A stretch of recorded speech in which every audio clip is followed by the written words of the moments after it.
papyrus est une plante herbacée originaire de Madagascar, pour cette variété-là en tout cas, qui s'appelle Cyperus involucratus.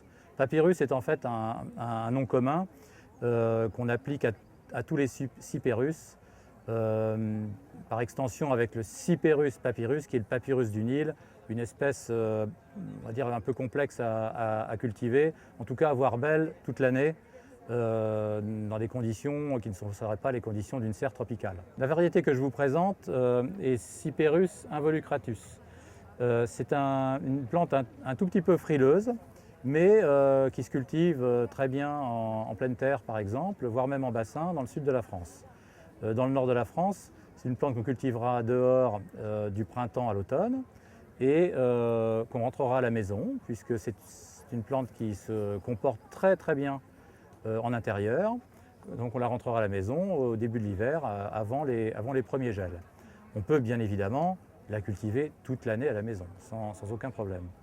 Donc c'est une plante que je vous recommande d'acheter à une taille un peu importante, puisque vous trouverez sur le marché quantité de petits papyrus absolument ravissants, pas très chers, mais qui ne donneront jamais une plante qui fera plus d'1 mètre de haut. Donc quand vous achetez déjà une plante de cette taille-là, vous savez que c'est bien la bonne variété et qu'elle va donner le résultat que vous escomptez, c'est-à-dire une plante grande, aérienne, longiligne, quelque chose de très élégant. Le papyrus, c'est une plante vraiment qui aime l'eau. On peut même dire que c'est une aquatique, puisque dans son milieu d'origine, elle vit en marécage. Donc elle se reproduit à la fois par sa racine, donc par un système de rhizomes non traçants, hein, pas comme le bambou. C'est une plante cespiteuse, mais malgré tout, ça forme des rhizomes. Elle se reproduit également par germination de bourgeons qui se trouvent au niveau de la feuille et qui forment de nouvelles plantes. C'est une plante qu'on appelle vivipare, il y en a peu dans le règne végétal, vivipare comme nous, c'est-à-dire qui porte ses petits. Si vous voulez faire une division de papyrus, pas compliqué, on coupe la tige, on coupe un petit peu les feuilles, on la met à l'envers dans un bocal quelconque, et vous verrez petit à petit les racines se développer, une nouvelle plante prendre, tac, on le met de nouveau dans de la terre, et puis on obtient une nouvelle plante. C'est le mouvement perpétuel réinventé par la nature. Alors c'est une plante qu'on va pouvoir immerger assez profondément, jusqu'au collet, et même un petit peu au-dessus, sans que ça pose le moindre problème. Bien évidemment, dans les zones septentrionales, en région parisienne par exemple, on ne va pas la laisser dans l'eau tout l'hiver, hein.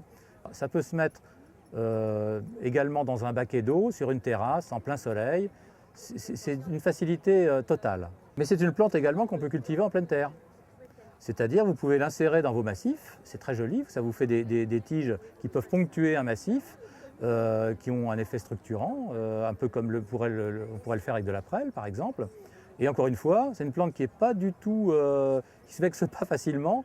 Avant l'hiver, on prend sa bêche, on déterre la motte, on la remet dans un pot, on la remet à la maison et puis elle va se comporter comme si de rien n'était. C'est une plante qui va bien sûr conserver son beau feuillage. Les feuillages durent très longtemps, ne s'abîment pas. Donc entre le moment où vous allez la rentrer en début d'hiver et la fin de l'hiver, vous aurez toujours une plante impeccable. Alors un petit peu de nourriture, un petit peu d'engrais pour plantes vertes, ça ne lui fait pas de mal. C'est des plantes qui quand même on se développe bien, donc si on veut conserver la belle couleur verte de ses feuilles, ça lui fera beaucoup de bien.